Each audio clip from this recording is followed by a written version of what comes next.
Group 1 అధికారులుగా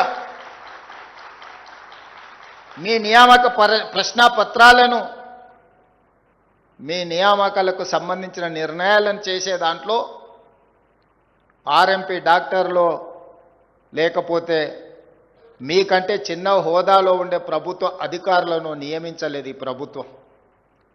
ఈ ప్రభుత్వం ఆలోచన చేసి ఒక గ్రూప్ 1 గ్రూప్ 2 అధికారులను నియమించాలి అనంటే ఆ నియామక ప్రశ్నాపత్రాల నుంచి పోటీ పరీక్షల నిర్వహణ వరకు అవగాహన ఉన్న నిష్ణాతులైన వాళ్ళు ఆ బోర్డులో ఉండాలని రిటైర్డ్ డీజీపీ మహేందర్ రెడ్డి గారిని మీ పబ్లిక్ సర్వీస్ కమిషన్ చైర్మన్గా అందులో సభ్యుల ప్రొఫెసర్లను రిజిస్ట్రార్లను బాగా చదువుకున్న వాళ్ళను తెలంగాణ రాష్ట్ర నిరుద్యోగుల యొక్క ఆలోచనను ఒడిసి పట్టుకునే వాళ్ళని నియమించిన అన్ని రకాలుగా జాగ్రత్తలు తీసుకొని ప్రశ్నాపత్రాలను జిరాక్స్ సెంటర్లలో అమ్మకుండా కఠినంగా వ్యవహరించి మీ పరీక్షలను నిర్వహించి ఫలితాలను ప్రకటించడం జరిగింది.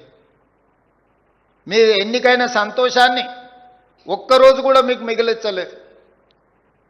మీరు కోట్ల రూపాయలు పెట్టి ఈ ఉద్యోగాలను కొనుక్కున్నారు, ఈ ప్రభుత్వం ఈ ఉద్యోగాలను అమ్ముకున్నది అని కొంతమంది గిట్టని వాళ్ళు, కొంతమంది నచ్చని వాళ్ళు, కొంతమంది రాని వాళ్ళు ప్రచారం చేయడే కాకుండా న్యాయస్థానాలలో లీగల్ లిటిగేషన్ మొదలుపెట్టిండ్రు. ఒక పక్కన మీ తల్లిదండ్రులు చాలా సంవత్సరాల తర్వాత వాళ్ళ కన్న కళలు నిజమవుతున్నాయి, మా వాడు పీజీ పిహెచ్డీలు చేసి ఒక ఉజ్వల భవిష్యత్తులో అడుగు పెట్టబోతున్నాడని వాళ్ళ సంతోషం 24 గంటలు కూడా నిలబడకుండా చాలామంది కుట్రలు కుతంత్రాలు చేసిండ్రు. న్యాయస్థానంలో జరిగిన వాదనలు మీరు విన్నారు, రాజకీయ పార్టీలు చేసిన ఆరోపణలను మీరు చూసిండ్రు. ఎక్కడ కూడా ఈ ప్రభుత్వం ఒక్క తప్పు చేయలేదు, ఈ ప్రభుత్వం తప్పులకు అవకాశం ఇయ్యదు, ఈ పిల్లలు మెరిట్ మీదనే ఎంపికైనరు, వాళ్ళలో ఉన్న నైపుణ్యమే వాళ్ళని గ్రూప్ 1 గ్రూప్ 2 అధికారులను చేసిండ్రు. ఎవరు ఏమనుకున్నా వాళ్ళ పక్షాన నేను నిలబడతాను, వాళ్ళ తరఫున న్యాయస్థానాలలో కొట్లాడతాను అని చెప్పి తెలంగాణ స్టేట్ హైకోర్టు నుంచి సుప్రీంకోర్టు వరకు మీ పక్షాన మీకంటే మీరెంత నిబద్ధతతో ఎంత కష్టపడి సాధించిందో గుర్తించి ఈ ప్రభుత్వం మీ పక్షాన నిలబడ్డది. న్యాయస్థానాలలో మీ వాదనను బలంగా వినిపించడం జరిగింది. సింగిల్ జడ్జి దగ్గర మీకు వ్యతిరేకమైన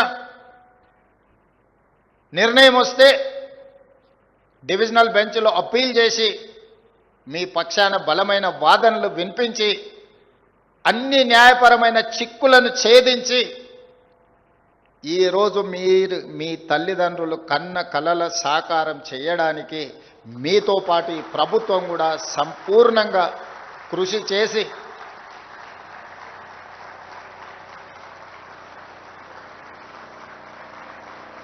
మీరు తెలివైన నైపుణ్యం కలిగిన క్రమశిక్షణ కలిగిన అధికారులు అవుతారనే సంపూర్ణమైన నమ్మకం విశ్వాసంతో ఈ ప్రభుత్వం మీ పక్షాన నిలబడ్డది. ఒక అధికారి కావడం అనేది ఒక జీవితకాల లక్ష్యం. ఒక అధికారిగా గుర్తింపు గౌరవం పొందాలి అనంటే మీరు 30-35 సంవత్సరాల మీ సర్వీస్ కాలంలో నిబద్ధతతో పనిచేయాల్సిన అవసరం ఉన్నది. అధికారులం అయిపోయినాం కదా, అవకాశం వచ్చింది కదా అని మన బాధ్యతను మర్చిపోతే మనుషులుగా మనం పతనమైనట్టే. మనం అధికారులుగా మన బాధ్యతను విడిచిపెట్టినట్టే. అందుకే యువమిత్రులారా, ఈ తెలంగాణ రాష్ట్ర ప్రభుత్వం మిమ్మల్ని కుటుంబ సభ్యులుగా భావిస్తుంది. ఈ తెలంగాణ రాష్ట్ర ప్రభుత్వం మీరే మా ప్రతినిధులుగా భావిస్తుంది. ఈ ప్రభుత్వం ప్రవేశపెట్టే సంక్షేమమైన అభివృద్ధి కార్యక్రమాలైనా అత్యంత నిరుపేదలకు చేరాలి అని అంటే మీరు ప్రదర్శించే చొరవనే ఈరోజు ప్రభుత్వం యొక్క సంక్షేమ పథకాలను ప్రజలకు చేర్చగలుగుతాయి.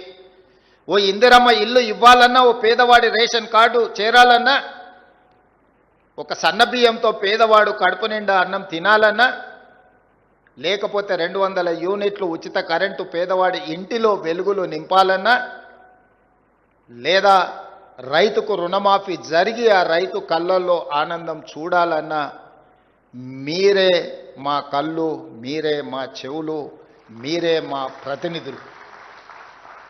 మీరు తెలుగు స్పష్టంగా చదవగలుగుతారా? తెలంగాణ యాస మీద మంచి పట్టు ఉందా? అయితే మీకోసం క్యూన్యూస్ ఒక మంచి అవకాశం కల్పిస్తుంది. ఇది ప్రత్యేకంగా విద్యార్థులు, గృహిణులు, వయసుతో సంబంధం లేకుండా ఎవరైనా సరే మీరు ఇంటి దగ్గర నుంచే పని చేసుకోవచ్చు. మీ వాయిస్తోనే ఇంట్లో ఉంటూనే మంచి ఆదాయం సంపాదించుకోవచ్చు. ఇంకెందుకు ఆలస్యం? వర్క్ ఫ్రమ్ హోమ్కి ఇప్పుడే సంప్రదించండి.